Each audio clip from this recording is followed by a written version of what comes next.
You're in the middle of a conversation, except there's no one there. Maybe you're in the shower. Maybe you're lying awake at 1 a.m., staring at the ceiling. Maybe you're just walking somewhere alone. And suddenly, without deciding to, your brain starts playing out a full conversation. Not with anyone real. Completely made up. Completely detailed. And somehow, completely convincing. You're explaining something to someone who doubted you. You're saying the exact right thing you couldn't say in the moment. You're having an argument, a confession, a breakthrough with a person who isn't even there. And the strangest part? It feels real. Your chest tightens. Your mood shifts. You feel something. Pride, frustration, relief. From a fake conversation that exists only inside your head. If you can't stop imagining these conversations, and you wondered what that actually says about you, stay right here. Because psychology has a very specific answer, and most people never hear it. We're going to get into exactly why your brain does this, what it's actually trying to solve, and the one pattern that reveals something surprisingly deep about your personality. First, let's clear something up. If you're someone who can't stop imagining fake conversations, that doesn't mean something is wrong with you. It doesn't mean you're anxious, broken, or too much. It means your brain is doing something it was literally built to do. Psychologists call this inner speech, and research suggests that people spend between 30 to 50% of their waking hours not focused on what's in front of them, but running a parallel world inside their mind. Conversations, arguments, futures, versions of events that never actually happened. Your brain does this because it's a prediction machine. It constantly runs simulations, imagining situations before they happen, so you're prepared when they do. It's the same reason athletes visualize a race before they run it. The same reason a surgeon mentally walks through a procedure before making a single cut. Mental simulation is one of the most powerful tools your brain has. The problem isn't that you do it. The problem is when it becomes automatic, constant. When you stop noticing it's happening. When imagining fake conversations stops being a tool and starts becoming a reflex. And here's what drives that reflex. There are 4 very specific types of fake conversations that people get stuck in. One of them reveals something much deeper about you. Not all fake conversations are the same. Psychologists have found they fall into 4 clear patterns. And if you're honest with yourself, you'll recognize at least 2 or 3 of them. The first type is rehearsal. You're preparing, practicing what you'll say before a difficult conversation, an interview, a confrontation. This is actually the most useful form. Your brain is running a simulation, so you feel ready. The problem is when it becomes compulsive. When you rehearse the same conversation 15 times and it still doesn't feel finished. The second type is replay. Something happened, maybe hours ago, maybe years ago, and your mind keeps going back to it, running different versions. What if you'd said this instead? What if you'd reacted differently? Your brain is trying to close an emotional loop, but replaying the scene over and over rarely actually closes it. It just keeps it open. The third type is worst case. Your brain starts imagining conversations that haven't even happened yet and makes them go badly. They misunderstand you. They reject you. Everything falls apart. This isn't pessimism. It's your brain trying to pre-process pain before it arrives, an attempt to protect you that often ends up creating anxiety about things that may never happen. And the fourth type, this is the deep one, the audience conversation. This is where you imagine someone watching your life and finally getting it.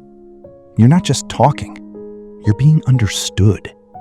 You're explaining your choices to someone who doubted you. You're saying everything perfectly to someone who hurt you, and this time, they finally hear it. You're telling your story, and in this version, the response is exactly what you needed. There's no real audience, but there is a real feeling underneath it. A quiet need to be seen. Psychologists connect this to something called social monitoring. Your brain constantly tracks how you're perceived by others. And the people who experience this most intensely are often the ones who grew up in environments where being understood wasn't guaranteed, where approval had to be earned, explained. So the mind creates a space where understanding is guaranteed, where the right words always come, where you're never misread, never dismissed, never ignored.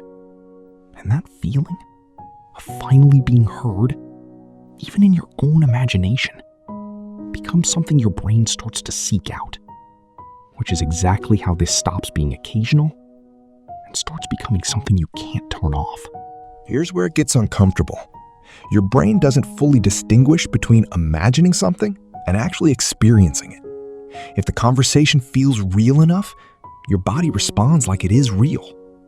This is called mental substitution, and it has a side effect. If the imaginary conversation gives you the emotional release you were looking for, your brain marks that need as partially complete. Not fully, but enough that the urgency to act in real life starts to fade. This is why some people spend hours rehearsing conversations, but never actually have them. Because in their head, they already did. And the real version, messy, unpredictable, uncontrollable, feels like too much of a risk. So they avoid it. Think about your life. Is there a conversation you've imagined dozens of times, but never actually had? Something you've practiced saying, but never said out loud? That gap between the imagined version and the real one? That's where the trap is. The good news? This is completely fixable. You don't need to silence your mind. You just need to use it differently. First, become an observer, not a participant. When you catch yourself in a loop, name it. This is replay. This is rehearsal. That simple label pulls you out of the simulation and back into the present. Second, interrupt it physically. These loops happen most when you're still, lying down, sitting alone, zoning out. Move. Stand up. Change rooms. Go outside. Your brain switches from imagination to real sensory input, and the loop breaks. Third, and this matters most, use the conversation as a signal, not a destination. If your mind keeps returning to the same conversation, ask yourself, what is this actually pointing to? What real action am I avoiding? And instead of finishing the simulation, take one small step in real life. Because that voice in your head isn't random.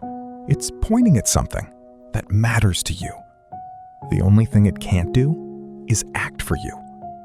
If you're someone who can't stop imagining these conversations, now you understand what that means. It means you care. About being understood, about getting things right, about how you show up. The mind that runs the most simulations is usually the one that cares the most. The conversations aren't the problem. The distance between them and reality, that's the real issue.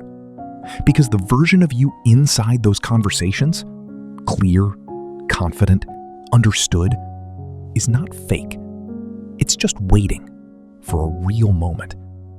And real moments, they're messy, unpredictable, but they're the only ones that actually count.